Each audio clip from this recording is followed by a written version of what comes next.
Bismillahirrahmanirrahim. Assalamualaikum warahmatullahi wabarakatuh.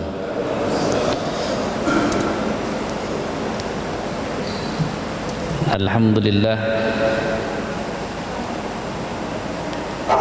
Alhamdulillahilladzi khalaqana wa ja'alana minal muslimin walladzi an'amana bikulli ni'am wa an'amana bi ni'matil iman wal islam wa huwa haqqun na'im.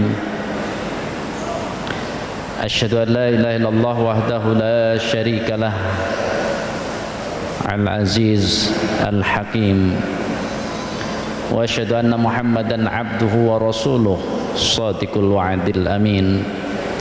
Allahumma fassalli wa sallim ala muhammadin wa ala alihi wa sahbihi ajmain, amma ba'du. Qala ta'ala ya ayyuhalladzina amanu taqullaha haqqa tuqatih wa la tamutunna illa wa antum muslimun. Jamaah sekalian, bersyukur kita kepada Allah, salah satunya dengan kita terus berusaha untuk meningkatkan keislaman kita, yang tentunya salah satu usaha adalah dengan menyempatkan waktu kita untuk belajar agama ini. Salawat dan salam dan tercurah kepada Nabi kita Nabi Muhammad sallallahu alaihi wasallam, yang tentu beliau walaupun secara kualitas manusia sangat tinggi, tapi bukan berarti perintah Allah sekaligus yang disebutkan oleh Allah, laqad kana lakum fi rasulillah uswatun hasanah, itu kita abaikan, sehingga kita sering mengatakan itu kan Rasul. Padahal Rasulullah dijelaskan oleh Allah dalam Al-Quran, juga Rasulullah mengatakan ana basyarum mislukum, bahwa Rasulullah juga manusia seperti kita, sehingga Allah mengatakan harus menggali bagaimana kita bisa mengikuti Rasulullah sallallahu alaihi wasallam, sehingga pesan Rasulullah jelas. Walaupun kita cinta kepada Rasulullah, walaupun kita terus bersolawat kepada Rasulullah, tetap kita tidak boleh mengkultuskan Rasulullah, sehingga Rasulullah berpesan jangan sampai kaum muslimin seperti Nasrani yang mengatakan Isa ibnullah, jangan juga seperti Yahudi yang mengatakan Uzair ibnullah. Allah sendiri menyebutkan dalam Al-Quran demikian. Artinya dalam memahami kecintaan kepada Rasulullah, dalam memahami keberkahan dari sholawat, keberkahan dari zikir, itu harus tetap ilmiah, harus tetap jelas pemahamannya, sehingga jangan sampai bab kita hari ini itu al-mubadirah ilal khairat, bersegera dalam kebaikan-kebaikan. Seringnya bersegera kepada kebaikan-kebaikan itu berdiri sendiri, setiap dengar kebaikan langsung laksanakan. Itu seringnya difahaminya seperti itu. Padahal Imam An-Nawawi dalam Riyadhus Shalihin itu bab al-mubadirah ilal khairat itu terlebih dahulu didahului dengan bab at-tafakkur.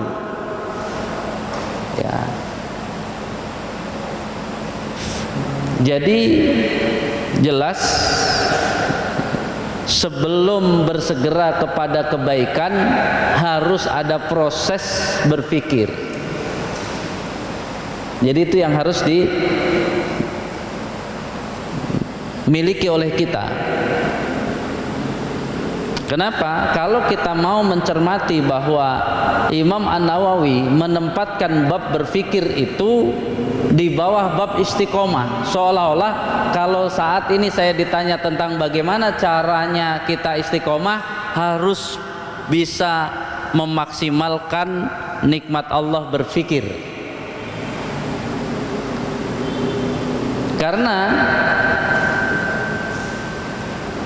konstruksi bangunan sebuah amal itu kan tetap dari niat sampai akhir kita harus paham.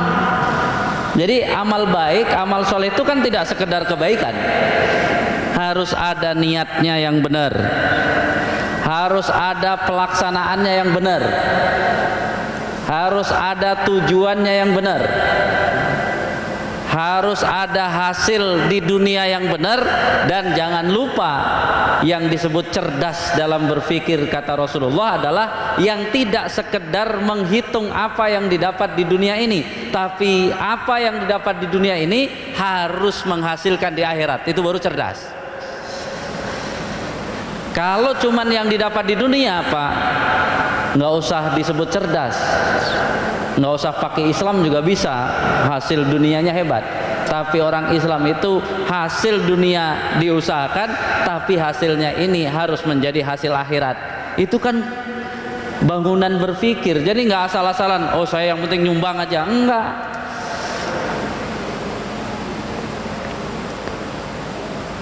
Saya selalu memberikan motivasi kepada jamaah, Islam ini jangan pakai pendekatan yang gampang-gampang, yang susah-susah, nggak ada hubungan dengan itu. Tapi saya selalu mengatakan Islam ini mahal. Barang mahal itu harus dirawat dengan cara yang nggak sederhana, Pak. Kalau barang mahal dirawat dengan asal-asalan, bisa rusak, biayanya lebih mahal, bisa rugi, akhirnya harganya hilang.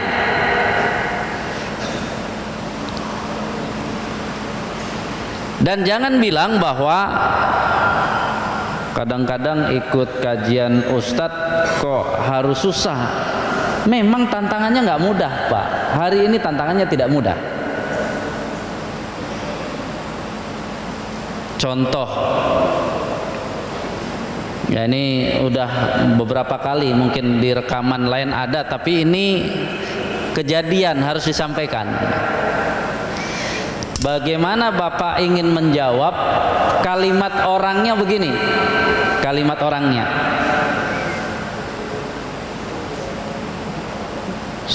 kamu lagi apa?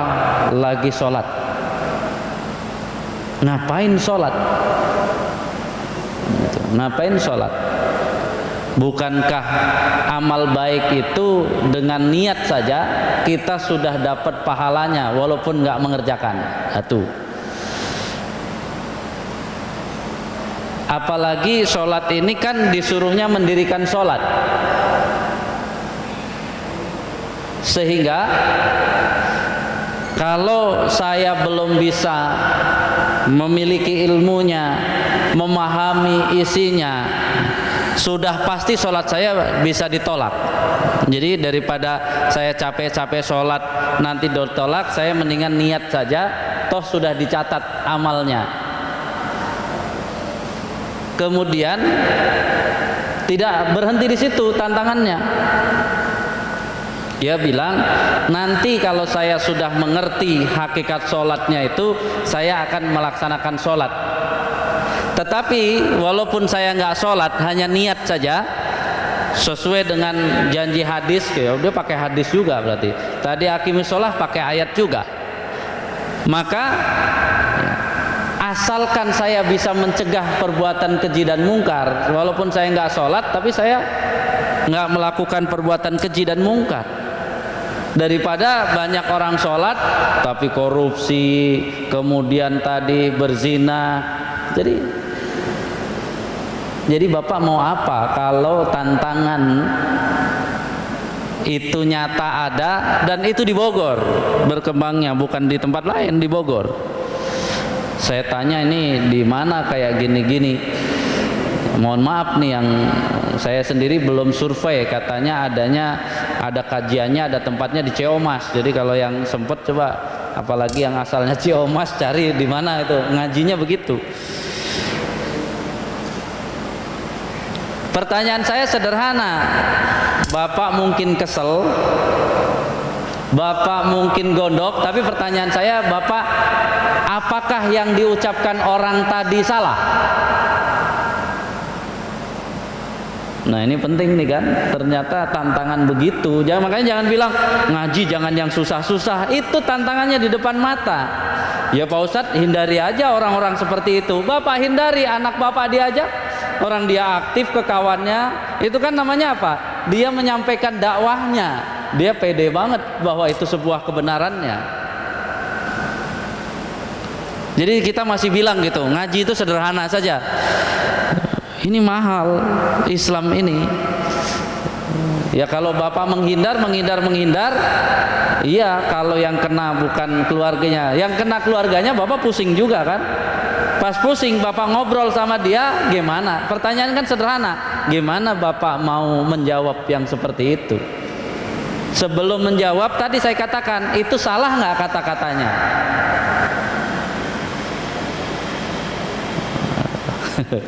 Salah nggak kata-katanya? Nggak ada yang salah kata-katanya, Pak. Mana yang salah? Berniat melakukan amal baik, ya, belum dikerjakan atau tidak dikerjakan tetap dapat pahala. Itu salah atau benar? Benar. Kalau sholat nggak dipahami, nggak dimengerti semuanya, maka sholatnya ditolak. Salah apa benar? Benar juga. Kalau sholat nggak mencegah perbuatan keji dan mungkar, salah apa benar? Benar juga. Terus Bapak mau ngomong apa? Mau mendebat kalimat dia? Ya Bapak yang salah kalau mendebat kalimat yang benar. Ini kan dalam kaidah ulama, kalimatu haqqin yuridu bihal batil. Kalimatnya benar, tapi yang diinginkan adalah tidak benar. Tidak benarnya kan cuma satu, Pak, dia tidak sholat. Dan dia ngajak orang lain tidak sholat. Terus yang pertanyaan saya, Bapak mau jawab apa kalau gitu? Ya kan, mumpung belum kena saudaranya, nanti kalau kena saudaranya, untung hari ini Bapak ngaji, kalau nggak ngaji nanti suruh nonton ya videonya di Al Hidayah tuh. Kalau ada begitu, selesaikan dengan benar. Jadi gimana nih Pak? Menarik kan? Makanya sebenarnya Islam ini harus dipahami secara utuh. Biar kalau ada masalah jangan lari dari masalah, kita selesaikan masalahnya.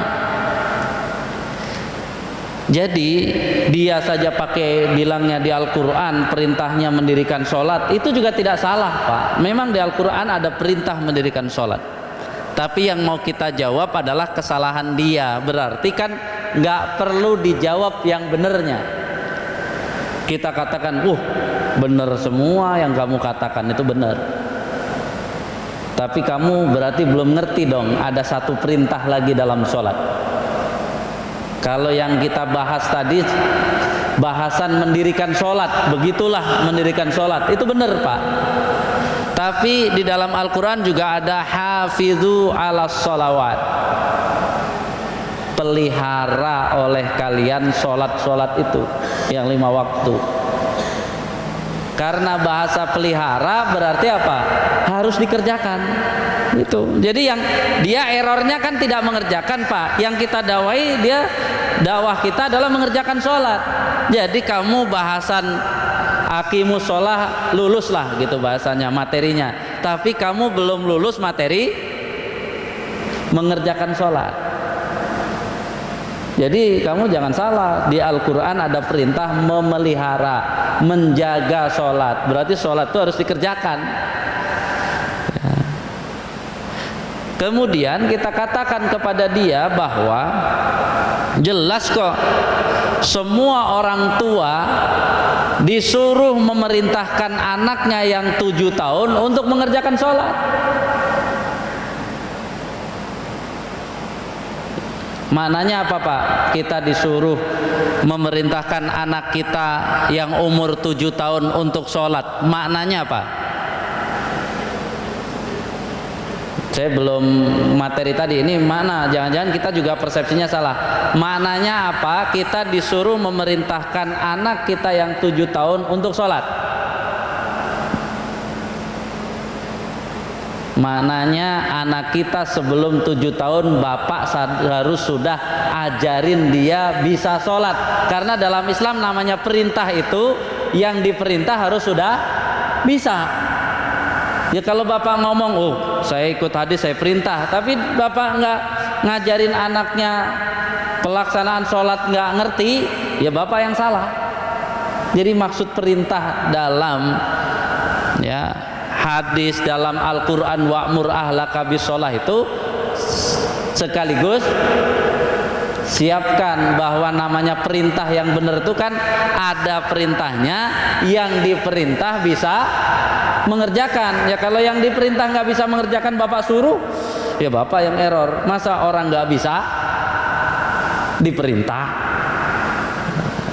Jadi maksudnya tugas kita, anak kita sebelum umur 7 tahun harus sudah bisa melaksanakan sholat, sehingga pas umur 7 tahun kita perintah dia ngerti.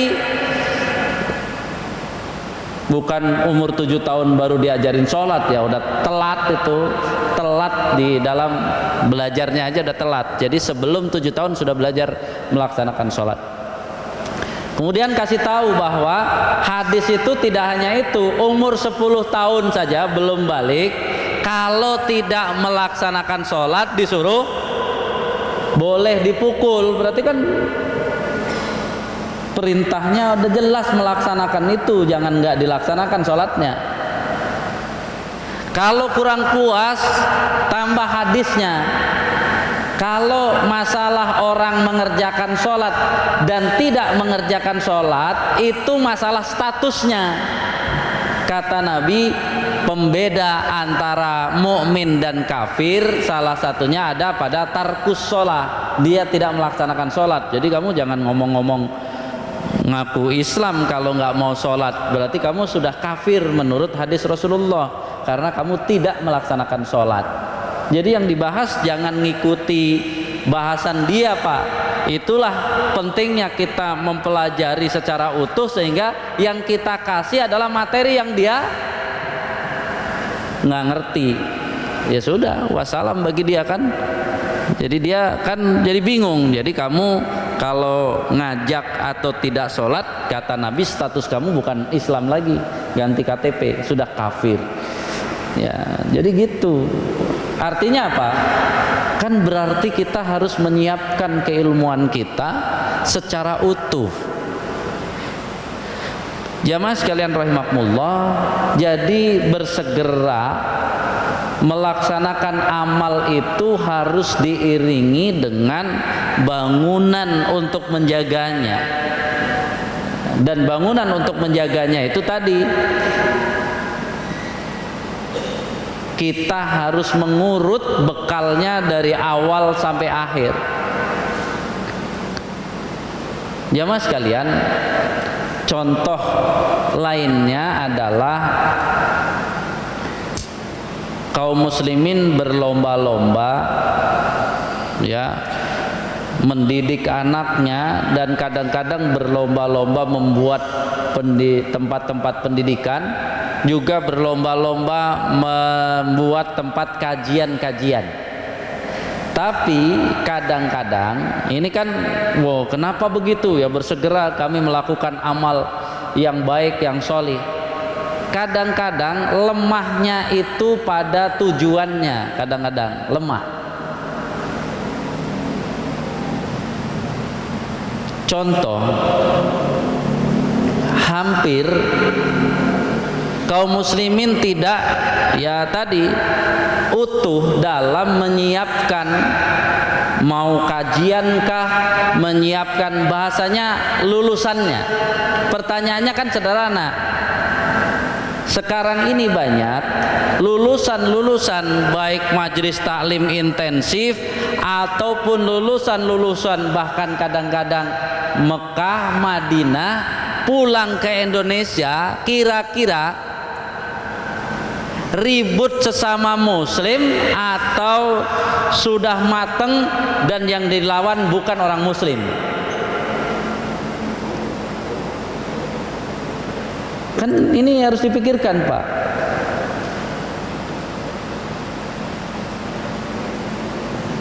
Masa yang diurusi khilafiyah jauh-jauh sekolah ke luar negeri cuman membahas khilafiyah, nggak selesai-selesai. Katanya kajiannya Quran dan Sunnah, tapi masuknya nanti muter-muter pada khilafiyah lah satu, khilafiyah dua. Seru banget melawan sesama muslim. Kan nggak jelas tujuannya, Pak. Bangga gitu, bilang bangga habis kajian terus ributnya cuman yang semasjid, belum lagi yang rebutan masjid, belum lagi yang ini sebenarnya dia ngerti nggak sih?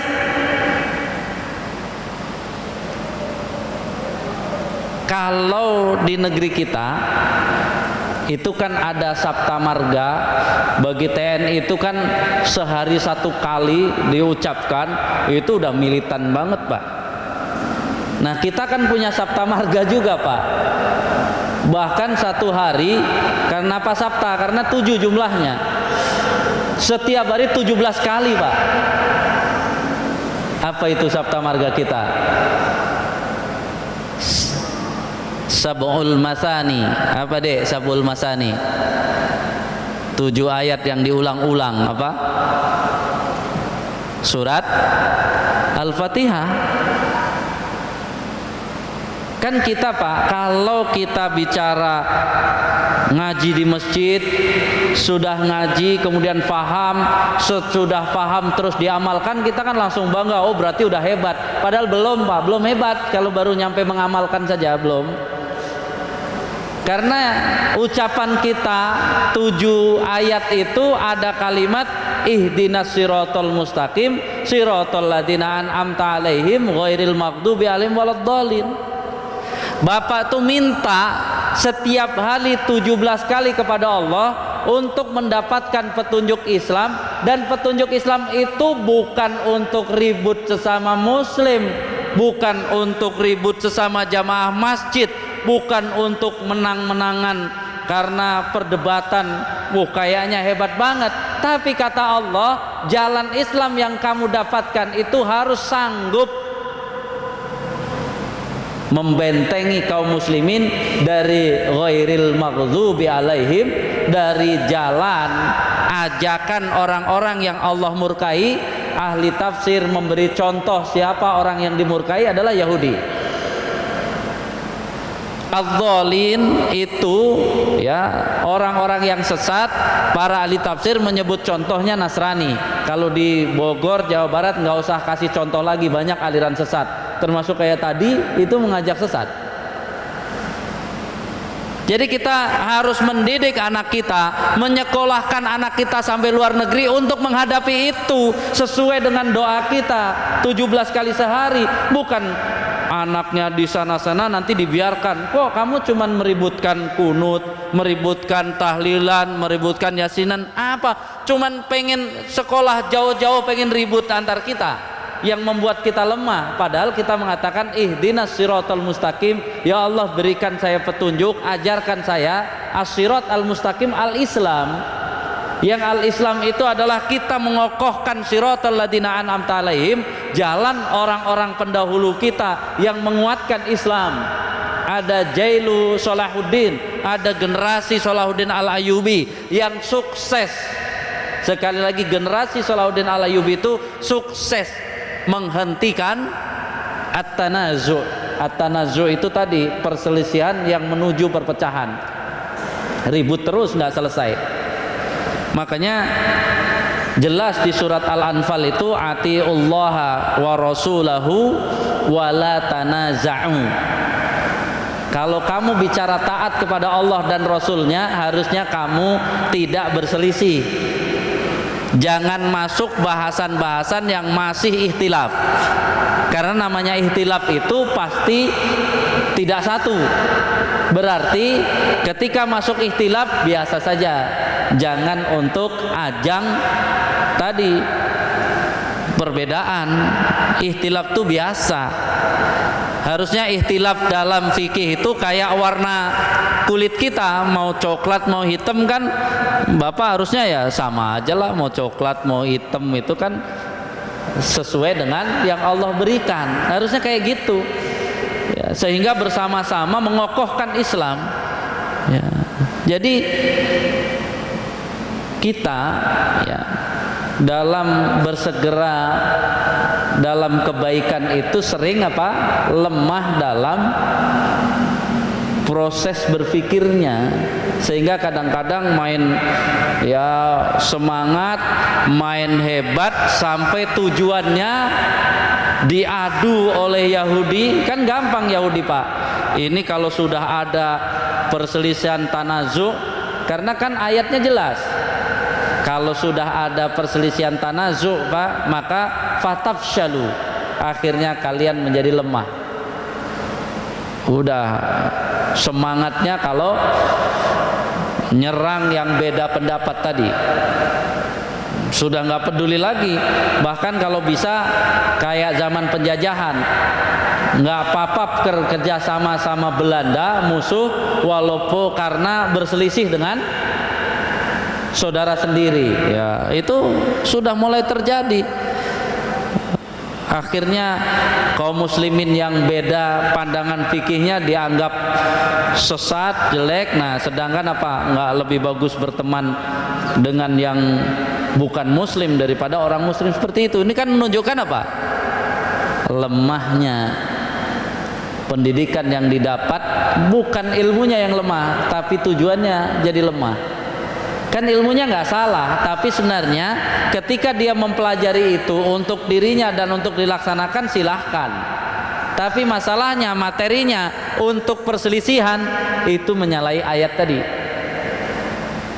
Fatabshalu wa tadhabari hukum. Akhirnya energi kita habis untuk berselisih, sehingga apa? Nggak sanggup lagi melawan ya tadi ajakan-ajakan untuk diajak agar masuk jalan dimurkai Allah. Kalau nggak dimurkai Allah, masuk jalan sesat. Jadi harusnya energinya untuk melawan itu habis energinya untuk ikhtilafut tanazu, untuk ikhtilaf yang ujungnya meruncing menjadi permusuhan. Kalau saya jadi Yahudi Pak, kalau ada dua kelompok yang ribut, dibayar dua-duanya Pak, gampang Yahudi mah. Kan Yahudi senjatanya duitnya. Kamu butuh apa? Butuh radio, kasih radio. Kamu butuh apa? Radio, kasih juga radio. Oh tambah kenceng. Kamu butuh apa? Butuh TV, kasih TV. Yang ini butuh apa? TV. Diadu Pak. Jadi kan mulai sekarang mau anak bapak kuliah di Indonesia, anak bapak sekolah di Indonesia, anak bapak sekolah di Mesir, anak bapak sekolah di Madinah, titipkan sama dia, kamu pulang jangan memalukan ayah cuman ribut sesama muslim. Kamu pulang harus menjadi jawaban agar kamu bisa menggerakkan umat ini sehingga yang berselisih menjadi bersatu, karena lawan kamu itu adalah ghairil maghdubi alaihim waladhdallin. Itu yang kita ucapkan dalam sholat kita 17 kali sehari. Kalau ditambah dengan yang sunnah nggak 17 lagi Pak. Sunnahnya semangat seluruh ya, nafilah antara sholat fardu dikerjakan semua, tambah 22, 17 tambah 22 39, tambah sholat malam 11 rakaat, sudah berapa tuh Pak? 29 tambah 11 39 tambah 11 udah 50. Belum lagi Bapak ternyata sholat duha ya 12 rakaat tuh, banyak banget Bapak ngomong ihdinas siratal mustaqim siratal ladzina an'amta alaihim ghairil maghdubi alaihim waladdallin. Kadang-kadang berangkat ke masjid untuk ngaji aja berat banget kan gitu ya. Padahal mintanya sampai lebih dari 17 kalau yang sudah mendawamkan sholat sunnah. Terus ngomong apa kita ya? Makanya suatu saat nanti agak khusus kita tadabbur tuh surat Al-Fatihah. Biar kalau setiap sholat tuh kita ngaku, waduh kacau nih, banyak tugas saya yang nggak saya kerjakan karena kita ngomong terus, tapi ngomong doang kan gitu ya. Jadi kan lucu, berarti apa? Bilang sama yang punya radio, bilang sama yang punya TV, kalau dia di kajiannya cuman sibuk ribut ini itulah gitu ya, mau bahasanya akidah, mau ngomongnya tahayul, mau ngomongnya bid'ah khurafat, kalau masuk tahayul bid'ah khurafatnya yang masih diperselisihkan, berarti dia nggak paham surat Al-Fatihah, karena dia cuman apa lupa hadis Nabi riwayat Bukhari Muslim, al muslimu akhul muslim, seorang muslim itu saudara bagi muslim yang lain. La yatlimuhu, jangan pernah mendoliminya. La yuhzihi, jangan pernah menghinakannya ya. Jadi selalu seperti itu. Wala la yahkiruhu, jangan juga mengejek, membuli, apalagi membuli. Jadi malu akhirnya Pak, kalau kita sudah mulai paham surat Al-Fatihah itu malu. Ngajinya semangat, katanya kajiannya sesuai sunnah Nabi, Quran sunnah, ributnya cuman sama tetangga doang. Buat apa? Mending kalau ribut sama tetangga yang nggak bener, ribut sama tetangga yang sudah sama-sama ke masjid.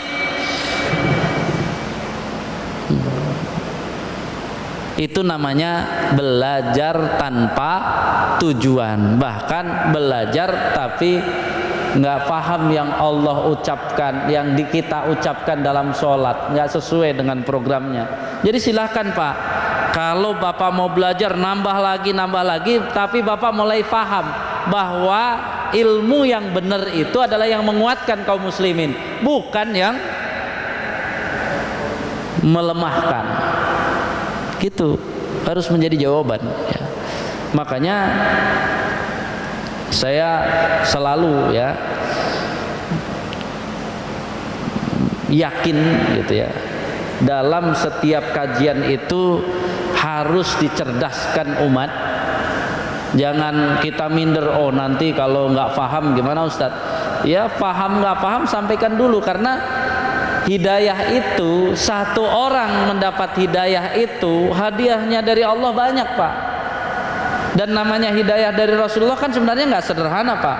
Pak Ustadz udah nggak usah yang susah-susah, biar mereka semangat sholat. Tadi semangat sholat nggak ngerti ilmunya dibelokin juga gampang. Minimal dia mau membela keluarganya, tidak ikut aliran tadi yang cuman niat doang, nggak perlu sholat, nggak bisa. Karena apa? Dia selalu mencari yang mudah-mudah, padahal tantangannya nggak mudah. Pertanyaannya kan jadi sederhana, memang Islam mudah semua Pak? Ya terus kalau kita yang mudah terus, kita mau nyari Islam yang mana? Islam itu kadang ada mudah, ada susah ya. Sebagai kaum muslimin selalu semangat, kita harus melampaui semuanya. Jadi para dai juga harus didorong bahwa apa? Cerdaskan kaum muslimin. Jangan underestimate terhadap jamaahnya. Oh nanti kalau saya ini dia nggak paham, kok nggak paham? Itu mereknya sama, produknya sama, semuanya dari Allah semua. Ya, jadi sampaikan. Sehingga apa? Sahabat-sahabat Nabi itu kan menjadi agen-agen yang sanggup merubah, karena apa? Dasarnya jelas. Jadi walaupun judulnya Bapak mengajak orang ke masjid, tapi tugas kita tidak sekedar dia sudah ke masjid selalu sholat selesai Pak, tapi apa? Dia ngerti sholat itu dari niat sampai tujuan akhir. Kenapa banyak orang, kasus per kasus coba Bapak telusuri, orang yang banyak didatangi ya, yang datang ke sana katanya minta amalan nanti biar jadi pejabat, ternyata nanti jadi pejabat. Bapak coba wawancara, jangan-jangan Bapak punya kekuatan. Kita bahasa wawancaranya, Bapak punya kekuatan seperti itu dari mana? Oh dulu awalnya saya banyak berzikir. Kan masa zikir menjadikan orang jadi dukun? Itu kan karena konstruksi pemikirannya salah. Masa dekat dengan Allah itu kan harusnya memperkuat jalan Allah, bukan menyimpangkan diri dari jalan Allah. Ada yang saya dapat kekuatan karena mendawamkan sholawat. Kamu nyadar nggak, sholawat itu harusnya kita makin cinta kepada Nabi, mengantarkan kita masuk surga, bukan apa? Dijadikan alat, jadi mirip perdukunan begitu. Berarti kan apa? Ya berarti salah. Ya makanya tadi berpikir itu kan ada, beramal itu ada niat, ada pelaksanaan, ada evaluasinya. Makanya makna ihdinas siratal mustaqim siratal ladzina an'amta 'alaihim ghairil maghdubi 'alaihim waladdallin itu maknanya ada analisa. Jadi ada modal pengetahuan yang terus kita tingkatkan, kemudian kita mampu menganalisa, bahkan mampu mengevaluasi. Kan analisa, yuk suruh bandingkan jalan ini, jalan saya dimurkai enggak, itu kan analisa. Sehingga apa? Kita selalu punya solusi dalam perjalanan kehidupan Islam ini. Indah, Pak.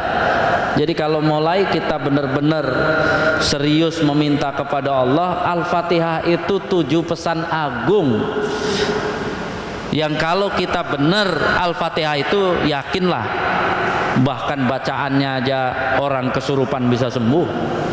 Al-Fatihah, Pak, baru dari bacaannya, belum apa?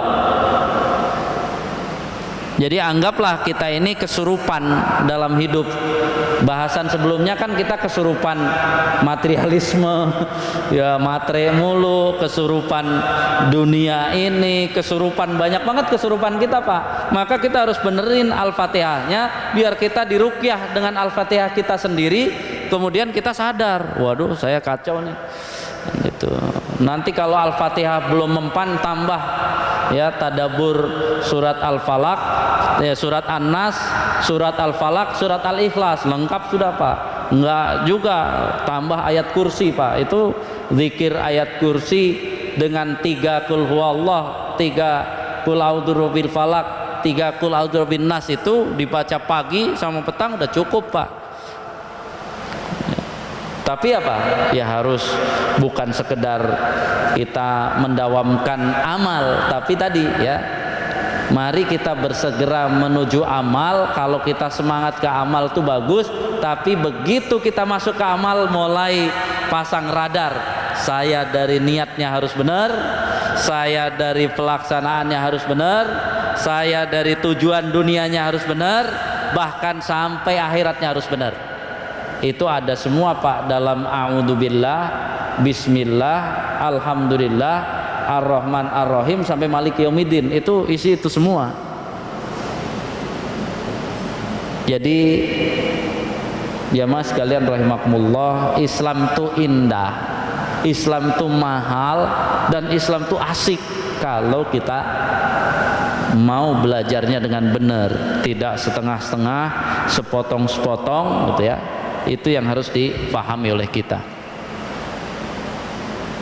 Saya sisakan untuk pertanyaan-pertanyaan. Jadi mulai sekarang, mendapati apapun tawaran dari hadis suruh bersegera beramal solih itu harus diawali dengan konstruksinya, dari niatnya sampai tujuan akhirnya disiapkan, biar begitu di tengah amal kita nggak goyah, akhirnya ya bisa istiqomah sesuai dengan ketentuan Allah. Jangan, oh kata Pak Ustadz yang penting kerjakan, yang penting kerjakan, lama-lama bangga diri, udah bangga diri ujub, pamer ria gitu ya, pengen dilihat orang ria, pengen didengar saya hebat, itu menjadi sum'ah, ya banyak banget ganjarannya. Maka kita harus konstruksinya benar, secara tadi frame berpikirnya, amal itu kemana arahnya, seperti apa yang harus kita laksanakannya. Ya, wallahu alam bisawab. Silahkan ada pertanyaan-pertanyaan. Pengennya begitu, Pak, belajar tuh harus ada yang nanya gitu. Kalau nggak ada yang nanya, kita tanya aja harusnya kan. Silahkan ada pertanyaan.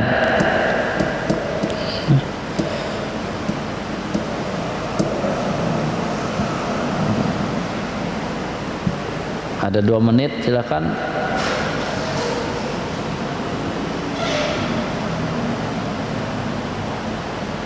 Bingung atau gimana Pak? Insya Allah tidak ya. Jadi mulai sekarang Islam itu harus jelas Pak. Kita jangan cuma nanti semangat ya kajian di masjid, tujuannya jelas tadi harus menguatkan keislaman. Sehingga apalagi di kota biasa aja kalau ada beda-beda yang sifatnya fikih biasa saja ya, itulah kajian kita. Karena apa? Bukan itu tujuannya. Semua amalan itu tujuannya adalah menguatkan keimanan. Nanti Pak, sesuatu yang kelihatannya sederhana itu tidak menjadi sederhana. Contoh, saya tambah satu contoh lagi ya. Wa tazawwadu fa inna khairaz zadit taqwa. Haji itu yang sudah terkenal kan modalnya punya kesehatan, kekuatan jasmani, sama punya duit Pak. Tapi Allah bilang apa? Di antara bekal-bekal itu yang paling baik bekalnya adalah ketakwaan. Maka kalau praktek, apa maksudnya bekal ketakwaan? Misalnya bapak duitnya banyak, badannya sehat gitu ya, mau cium hajar aswad seringnya kalau duitnya banyak badan sehat, berdasarkan ketakwaan atau pakai duit? Banyak yang pakai duit, bayar orang, itu namanya nggak jelas ketakwaannya. Harusnya kan mau bisa mencium hajar aswad minta dulu sama Allah, nggak mau disuruh bayar walaupun punya duit, itu namanya pakai ketakwaan. Jadi nanti jangan yang diceritakan alhamdulillah saya lancar semua, bisa semua nyium hajar aswad padahal bayar, atau apa, saya nggak pernah ada kesusahan, sampai-sampai orang lain susah juga nggak dibantuin, saya lancar antrian sampai sebelahnya sakit perut, dia sebenarnya nggak apa-apa, harusnya kan udah bapak lah, saya belakang lagi nggak apa-apa, bapak duluan. Itu namanya pakai ketakwaan. Kita nggak, kadang-kadang karena pertanyaannya orang pulang haji ditanya lancar, dia lancar semuanya, tapi dia sendiri nggak peduli, dia ada orang nggak kebagian itu nggak peduli. Itu kan namanya apa? Ya dia berarti haji nggak pakai takwa, cuman pakai uang dan fisiknya ya. Jadi memang kita menjadi orang-orang yang segala sesuatu memang Islam ini indah kalau ya secara utuh, jangan sepotong-sepotong.